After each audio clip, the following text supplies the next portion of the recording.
우리가 부르는 이런 찬양들, 또 고백들, 모든 것들 속에는 우리의 마음이 담겨 있습니다. 그 마음이 뭐냐? 하나님 사랑합니다 하는 마음이죠. 따라해 봅시다. 하나님 사랑합니다. 하나님 사랑으로 예배드리고 하나님 사랑으로 찬양하고 하나님 사랑한 마음 가지고 기도하고 복음 전하고 봉사하고 그렇게 하는 것 아니겠습니까? 자, 그래서 우리가 이 하나님을 사랑하는 마음으로 오늘 예배를 드리고 있는데, 하나님을 사랑한다고 하는 것이 그냥 입술의 고백만이 아니라 진심으로 하나님을 사랑하는 마음이 있다면 우리의 생각과 마음과 정성과 뜻과 힘과 목숨까지 다해서 하나님을 바라보고 예배하는 시간이 되어야 될 줄로 믿습니다. 그렇게 집중하는 이런 마음이 있을 때 하나님께서 은혜를 쏟아 부어 주시는 것입니다. 페르시아의 초대 임금이 고레스 왕인데 성경에도 나와 있죠. 이 고레스가 세계 정복의 꿈을 가지고 이제 이 정복 전쟁을 치르고 나갈 때에 한 나라의 왕과 또 그 가족들을 이제 잡았습니다. 그리고는 그 앞에 무릎을 꿇리고 결박을 시켜 놓았어요. 그러면서 이제 이 왕이 고레스 왕이 말합니다. 내가 너의 목숨을 살려준다면 너 무엇 하겠느냐? 예, 저의 재산 절반을 대왕께 드리겠습니다. 그래? 그렇다면 내가 너 저 자식들 다 살려주면, 풀어주면 너 나에게 뭐 할래? 저의 가진 전 재산을 다 드리겠습니다. 그래? 그러면 너 옆에 있는 그 왕비를, 아내를 내가 살려준다면 너는 무엇을 하겠느냐?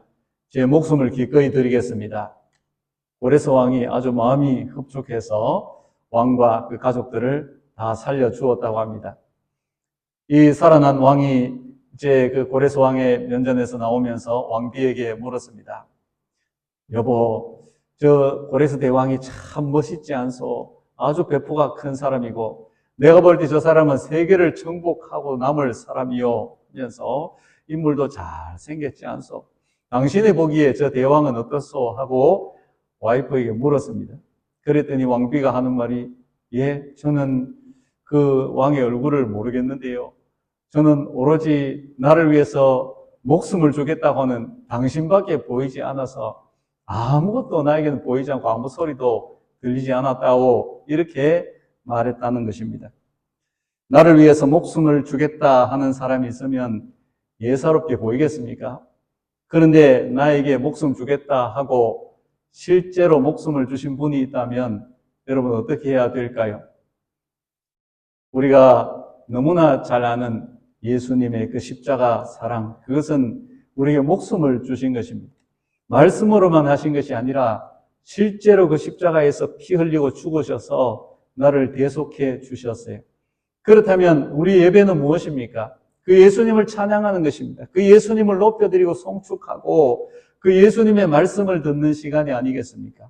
그러므로 우리가 예수님께 집중하고 예수님과 동행하고 주님의 말씀을 명심하고 그렇게 살아가야 할 뿐만 아니라 이 예배의 시간 1시간만이라도 정말 집중해서 주님께 시선을 맞출 수 있는, 아무 소리도 안 들려고 아무도 보이지 않고 오로지 자기를 위해서 목숨 주겠다는 남편만 보였다고 하는 이 왕비의 고백과 같은 그 마음과 그 심정, 그 고백이 이 예배를 통해서 하나님께 드려질 수 있다면 하나님께서 우리에게 무엇인들 주시지 않겠습니까?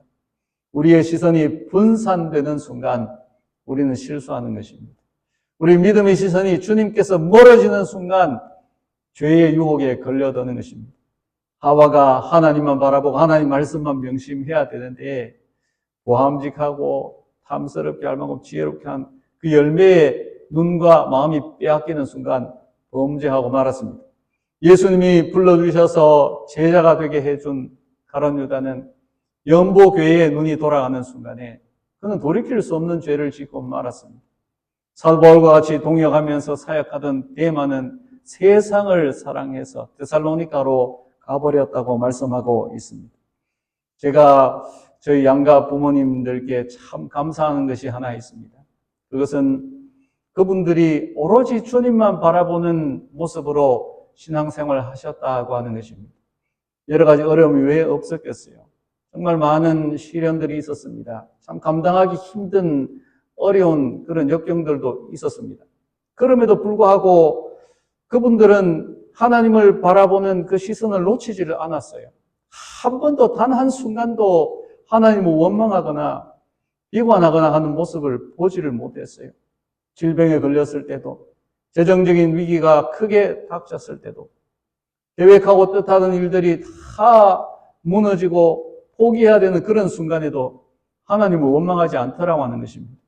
그렇게 평생을 살아가신 거예요. 그런 모습으로 목회를 하시는 것을 우리에게 보여주었어요. 그래서 저는 우리가 자녀들에게 뭐 이래라 저래라 할 것 없고, 내가 정말 하나님 앞에서 믿음으로 바르게 온전한 예배자가 되고 주님 바라보면서 한결같이 변함없이 이랬다 저랬다 하지 말고 믿음의 길을 똑바로 걸어가면은 우리 자녀들이 다 보고 그들도 생각하고 깨닫는 것이 있으니까 그 길을 따라오려고 노력하지 않을까 하는 마음이 있는 것입니다. 어제 가까운 교회 새벽 기도에 가서 말씀을 듣는데 그 EM 목사님이 설교를 하시더라고요. 그런데 좀 우리하고 세대가 다름에도 불구하고 이분의 영성이 참 저는 아주 뜨겁게 그렇게 다가왔어요. 다윗에 대한 이야기를 하는데 하나님은 다윗을 왕으로 만들고 싶어 하지 않으셨다는 겁니다. 왕이 필요해서 기름 부어 왕으로 세우긴 했지만 그 전에 이 다윗을 예배자로 만들기 위해서 하나님이 애를 쓰셨다는 것입니다.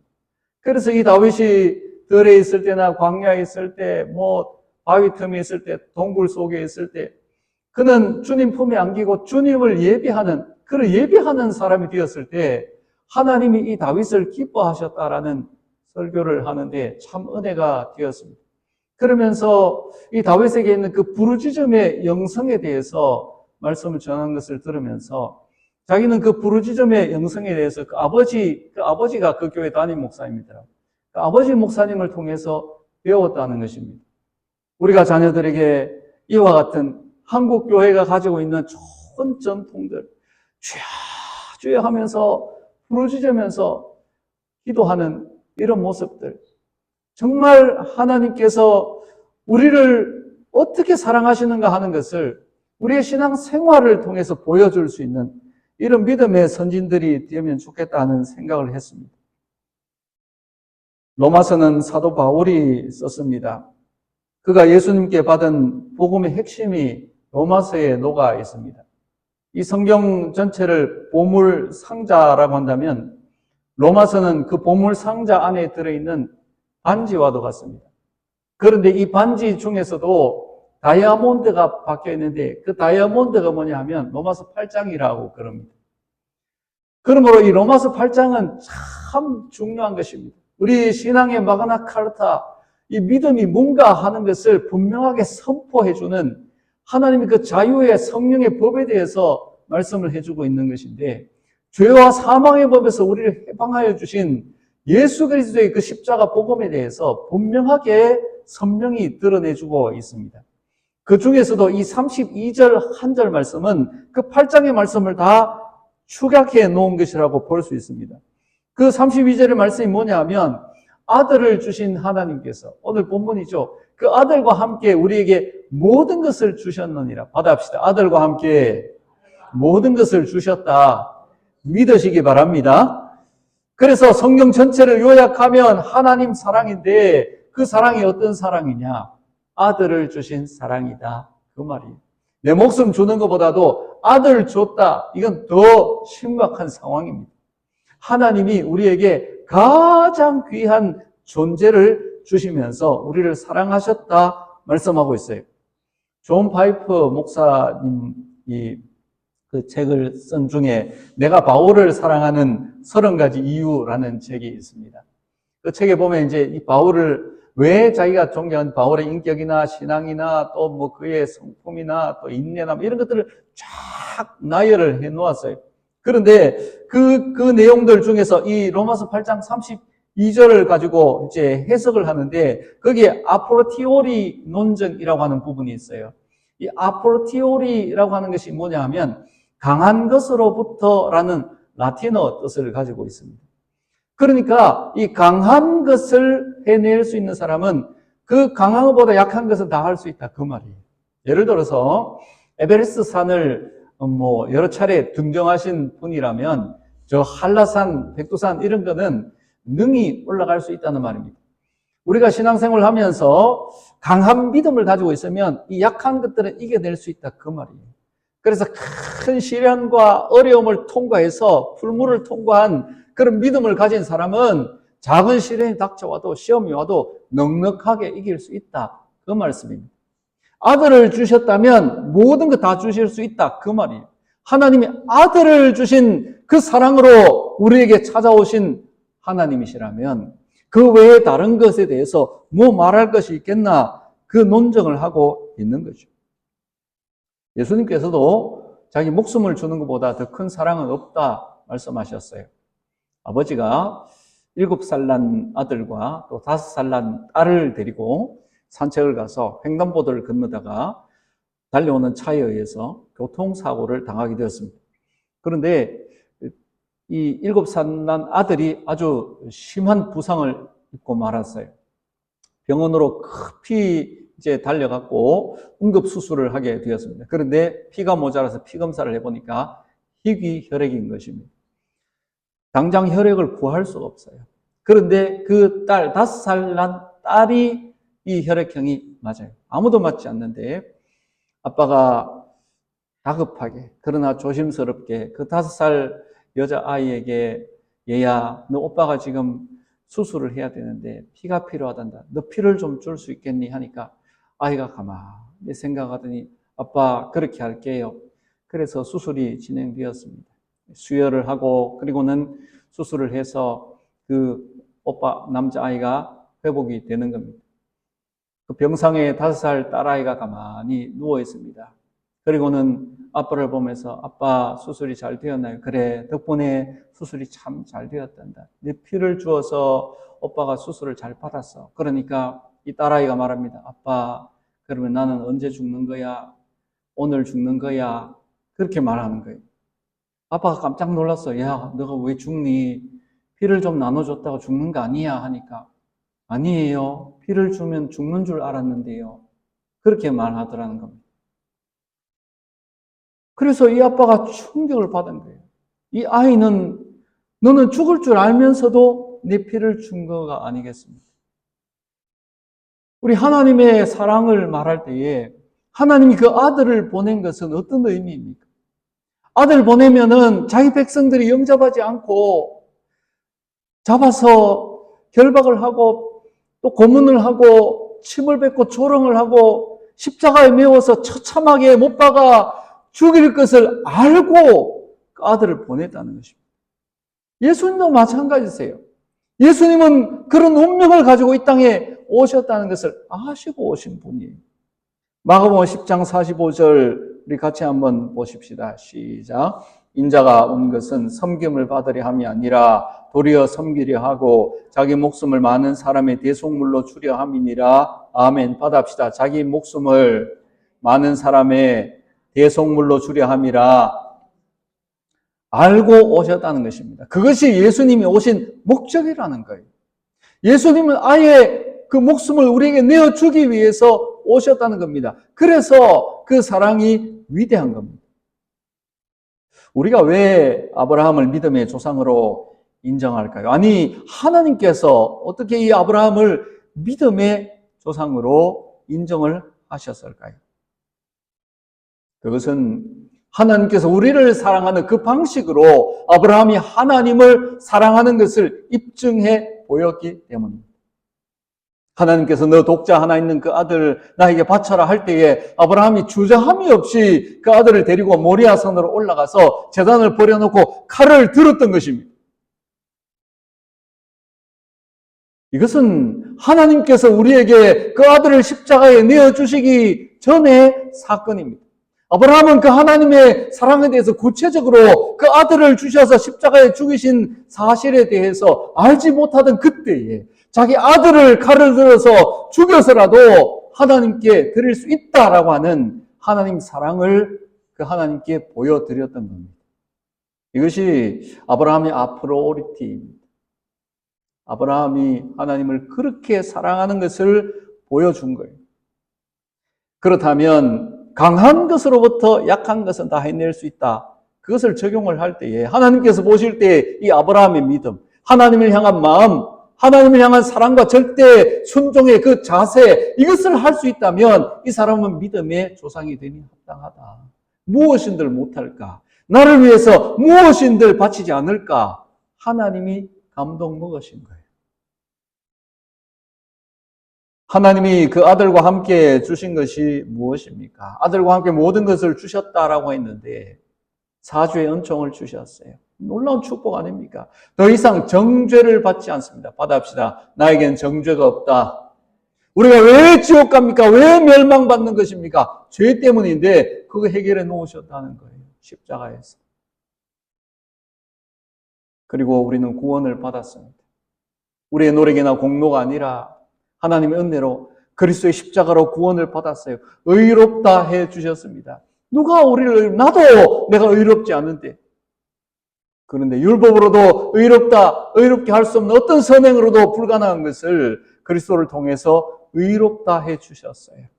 하나님을 아버지라 부를 수 있게 되었습니다. 기도 응답의 축복을 받습니다. 무엇이든지 구하라 했습니다. 그리하면 내가 시행하겠다 말씀하세요. 금보다도 좋은 믿음 주셔서 승리하며 기뻐하며 살아갈 수 있습니다. 한기, 심할기, 범감할 수 있는 은혜를 주신 거예요. 지금 당장 죽어도 천국에서 눈 뜰 수 있는 이 놀라운 소망, 믿음을 주셨습니다. 아름다운 교회를 주시고 믿음의 귀한 친구들을 주시고 우리가 살아가면서 필요한 모든 것들을 부족함 없이 채워주시는 이 하나님의 사랑, 그 아들과 함께 모든 것을 우리에게 주셨다. 당연한 것인 줄 알았는데, 원래부터 있는 건 줄 알았는데 그렇지 않다는 것입니다. 대가를 지불한 것입니다. 가장 강력하고 가장 귀하고 가장 좋은 것을 내어주셨기 때문에 우리가 그러한 것들을 누리는 것입니다. 그러므로 우리는 감사하며 살아야 됩니다. 사도 바울이 이 사실을 깨달은 이후부터 나는 빚진 자입니다. 그렇게 말했어요. 하나님께 빚졌습니다. 나는 빚진 자입니다. 저 이방인들, 내가 미워할 대상이 아니라 저들 때문에 내가 살았으니까 나는 저들에게도 빚진 자입니다. 사람들은 말합니다. 하나님 뭘 안 주신다고. 하나님이 안 해주신다고. 하나님이 안 이루어 주신다고 불평합니다. 그것은 하나님의 사랑에 대해서 알지 못하기 때문이에요. 하나님 주신 것이 뭔지 모르기 때문에 하나님이 가장 좋은 것, 줄 수 없는 것, 내게 주셨다는 것, 이것을 알지 못하기 때문에 그런 것입니다. 사도 바울에게 심각한 질병이 있었습니다. 학자들에 따라서 그게 뭐 이런 병 저런 병 얘기를 합니다만 얼마나 괴로웠으면 바울이 자기가 뭐 건강해지기를 원하는 것보다도 복음 전하는데 방해가 될 수 있으니까 그 병이 떠나기를 3번이나 특별 기도 간구를 했습니다. 그랬을 때 응답이 왔습니다. 뭐라고 왔느냐? 고린도후서 12장 9절 말씀 같이 보겠습니다. 시작. 나에게 이르시기를 내 은혜가 내게 족하도다. 이는 내 능력이 약한 데서 온전하여짐이라 하신지라. 그러므로 도리어 크게 기뻐함으로 나 여러 약한 것들에 대하여 자랑하리니 이는 그리스도의 능력이 내게 머물게 하려 함이라. 아멘. 사도 바울은 생각보다 몸이 약했습니다. 생각보다 많은 고난을 받았습니다. 우리 같으면 수십 번 아니 수백 번 그 여정을 멈출 수밖에 없었을 그런 상황 속에서도 바울은 그 길을 계속해서 갔습니다. 그리고 건강 주세요라고 기도했는데 그거 안 들어주셨는데도 내 은혜가 내게 족하다는 이 말씀을 응답으로 받았어요. 그러면서 내가 도리어 크게 기뻐함으로 그랬습니다. 그리고 나의 약한 것들에 대해 자랑하겠다. 왜 내 약한 것을 자랑하느냐? 내가 약할 때에 그리스도의 능력이 더 강하게 머물 수 있기 때문에 내가 건강해서 뭘 하고 내가 유능하고 내가 지식이 많아서 할 수 있는 것이 아니라 내가 약하기 때문에 나는 부족하기 때문에 나는 자격이 없기 때문에 하나님 더 큰 은혜 주셔야 내가 이 일들을 할 수 있기 때문에 나는 그게 더 감사하다. 그렇다면 우리의 신앙 속에는 반드시 이 역설이 있는 것 아니겠습니까? 나에게 없는 것 때문에 나의 그 결핍 때문에, 나의 무능함과 약함 때문에 더 많이 감사할 수 있는 거리가 있다고 하는 것은 내가 비워진 만큼 하나님 은혜 더 많이 채워지기 때문에, 내가 부족한 만큼 하나님 더 강력하게 내 편이 되어주시기 때문에 그런 은혜로 살아가는 저와 여러분 되기를 축복합니다. 성도들 중에 육체에 심각한 질환을 안고 있는 분들, 혹은 너무 경제적으로 어려운 분들, 그런 분들을 많이 이렇게 신방을 할 기회가 있었습니다. 근데 참 제가 깜짝깜짝 놀랐던 것은, 분명히 뭔가 그 속에서 불평이 나올 수 있는데, 하나님 향한 일말의 원망이라도 가질 수 있는데, 그런 것들을 제가 본 적이 없어요.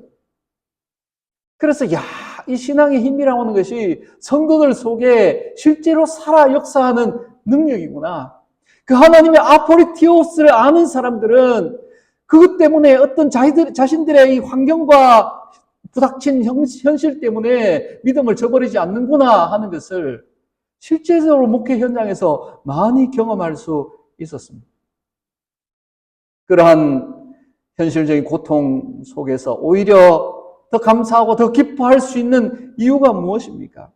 오늘 본문 뒤에 이어 나오는 말씀 35절, 37절까지 답을 줍니다. 같이 보겠습니다. 시작. 누가 우리를 그리스도의 사랑에서 끊으리요? 환난이나 곤고나 박해나 기근이나 적신이나 위험이나 칼이랴. 기록된 바 우리가 종일 주를 위하여 죽임을 당하게 되며 토살당할 양같이 여김을 받았나이다 함과 같으니라. 그러나 이 모든 일에 우리를 사랑하신 이로 말미암아 우리가 넉넉히 이기느니라. 아멘. 여기 환난, 곤고, 박해, 기근, 적신, 위험, 칼, 이런 것들은 바울이 다 겪었던 일. 그는 40에 하나 감암매를 3번이나 맞았습니다.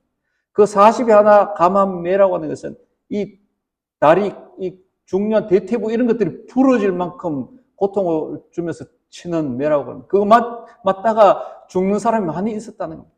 그런 매를 맞고 감옥에 갇히고, 그리고 풍랑 속에서 죽을 고비를 넘기고, 이런 일들을 많이 겪은 거예요. 그런데 뭐라고 말해요? 우리가 받아합시다. 넉넉히 이기느니라. 왜? 어떻게 이길 수 있느냐? 어떻게 뚫고 나갈 수 있느냐? 포기하지 않고 돌아가지 않을 수 있느냐? 나를 사랑하시는 이로 말미암아 라고 말씀하고 있어요. 사랑은 죽음보다 강하다 그랬어요. 사랑을 받으면은 목숨 던지는 것을 아까워하지 않는 것입니다. 하나님의 사랑을 알았기 때문에. 그리스도의 사랑에서 누가 무엇이 우리를 끊을 수 있으리요? 그 고백을 하고 있는 것입니다. 사람들은 비교하기를 좋아합니다. 우리 믿음의 사람들도 종종 비교할 때가 있습니다. 많이 가진 사람과 비교하고, 유능한 사람과 비교하고, 잘 나가는 사람과, 성공한 사람과 비교를 하면서 자신의 모습을 초라하게 생각할 때가 있습니다. 그러나 비교는 반드시 해야 되지만 그러한 비교가 기준이 되어서는 안 되는 것입니다. 무엇을 비교해야 되느냐? 예수님이 있느냐 없느냐, 그걸로 비교를 해야 됩니다. 저 사람 속에 예수 그리스도가 있느냐 없느냐, 그걸로 비교가 돼야 돼요.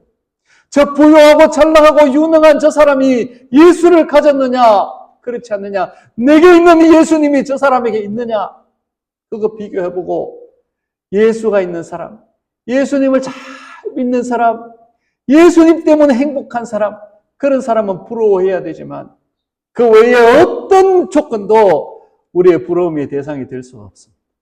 예수를 가졌다면 그 사람이 가장 좋은 것을 가진 사람이에요. 가장 행복한 사람이에요.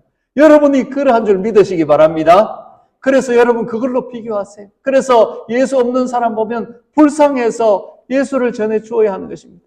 예수 없지만 큰 소리 치고 떵떵거리며 살아가는 사람, 아이고 저 영혼 끝났네. 예수님 하나님 부르시면 저 사람 오늘 지옥 갈 텐데, 그걸로 비교해보고 우리는 부러워할 것이 하나도 없어요. 감사의 이유를 거기서 찾아야 합니다. 성경에 나타난 수많은 기적들이 있어요. 지금도 일하시는 하나님 그 놀라우신 역사들, 하나님 지구를 돌리고 우주를 운행하시고 이 수천억 개의 그 은하계를 움직이시는 끝도 없는 그 일들을 하시는 하나님, 눈비와 계절 변화 만드시고 생물, 무생물, 눈에 보이지 않는 이런 원자까지도 움직이시는 그 하나님, 그런 기적들, 일들, 바다를 가르고 하늘에서 만나가 내리고 땅에 바위에 생수가 터지게 하고 이런 일들 하나님이 왜 못하시겠어요? 만드신 분인데. 그건 하나님 말씀 한마디 하면 이 우주가 생겨나게 만드시는 분인데 그런 걸 왜 못하겠어요? 그런데 그 능하신 강하신 하나님께서 가장 힘들어하는 순간이 있었는데 그때가 언제냐? 엘리 엘리 라마 사박다니, 나의 하나님 나의 하나님 어찌하여 나를 버리시나이까. 십자가에서 비명을 지르며 절규하며 운명하시는 그 예수님을 하나님께서 귀를 막고 고개를 돌리신 이때가 하나님께 가장 힘든 순간이었다는 거예요. 그런데 왜 그것을 외면하고 고개를 돌리십니까? 왜 귀를 막으시는 거예요? 나 때문이라는 거예요. 날 살리려고, 날 구하려고, 내 죄 문제 해결하려고 하나님이 그렇게 하셨다는 것 아닙니까? 그러므로 가장 큰 기적이 무엇입니까? 그 하나님의 사랑이 내게 주어졌다고 하는 것입니다. 그 하나님의 사랑이 나를 구하기 위해서 아들을 주신 것으로 나타났다는 겁니다. 그래서 이전에 쓰였던 그 개혁판 성경에는 본문을 자기 아들을 아끼지 아니하시고 우리 모든 사람을 위해 내주시니 어찌 그 아들과 함께 모든 것을 우리에게 은사로 주시지 않겠느냐 그랬어요. 받아봅시다. 은사로 주시지 않겠느냐. 은사라는 말이 기프트라는 말이 좋은 말인데 요즘 성경에는 빠져 있어요. 하나님이 우리에게 선물로 주셨다는 겁니다. 그 아들을 선물로, 그 아들과 함께 모든 것을 기프트로 주셨다 말씀하고 있어요. 그렇게 노력하고 율법으로 흠이 없다고 자부하던 바울이 이것을 깨닫는 순간 내 것이 아니구나. 하나님 은혜였네. 하나님의 그 사랑으로 내가 사는 거야.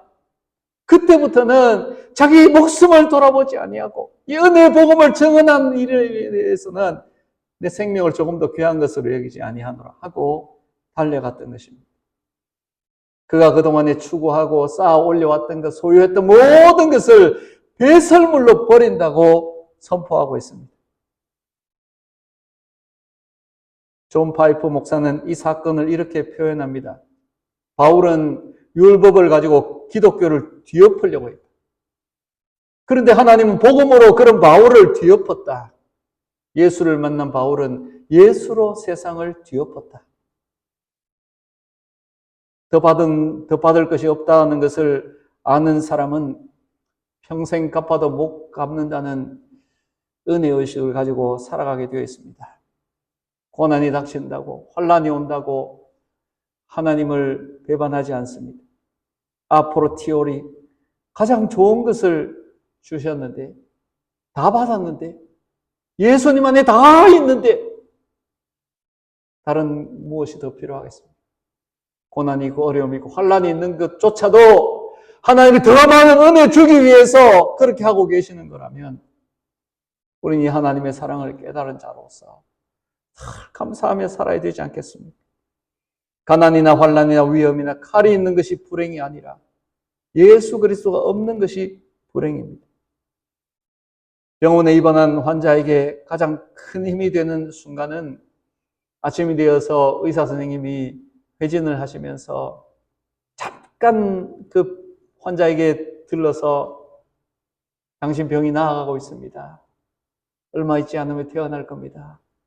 이렇게 한마디 해주면은 그동안에 그 환자와 가족들이 다 쏟아부었던 희생과 또 물질적인 것들과 이런 것들이 다 보상이 된다는 거예요. 그 한마디에. 그래서 이것을 눈깜빡 회진이라고 그렇게 표현을 한대요. 그 눈깜빡할 순간에 사람들은 감동을 받고 새 힘을 얻는다는 겁니다.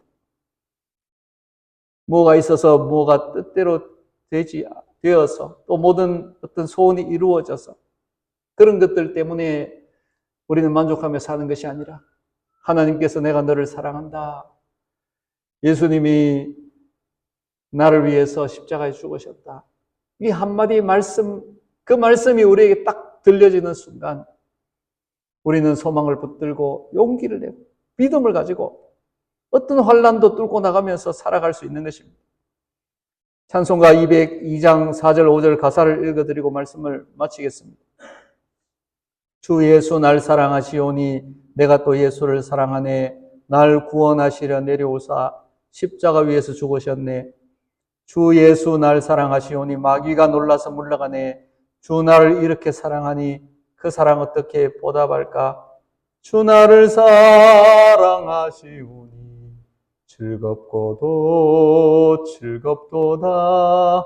주 나를 사랑하시오니 나는 참 기쁘다. 여러분, 무슨 일을 만나든지 어떤 일을 당하든지 어떤 고통과 아픔이 있을지라도 하나님이 나를 이렇게 사랑하셨다. 나를 더할 수 없는 그런 사랑으로 사랑하셨다. 아들을 주실 만큼 사랑하셨다면 이제 끝난 거야. 하나님 나를 그렇게 사랑하신다면 나는 걱정할 것 없어. 무슨 일을 만나든지 감사하며 기뻐하면서 하나님의 앞으로 디어리드가 되는 저와 여러분 될 수 있기를 축복합니다.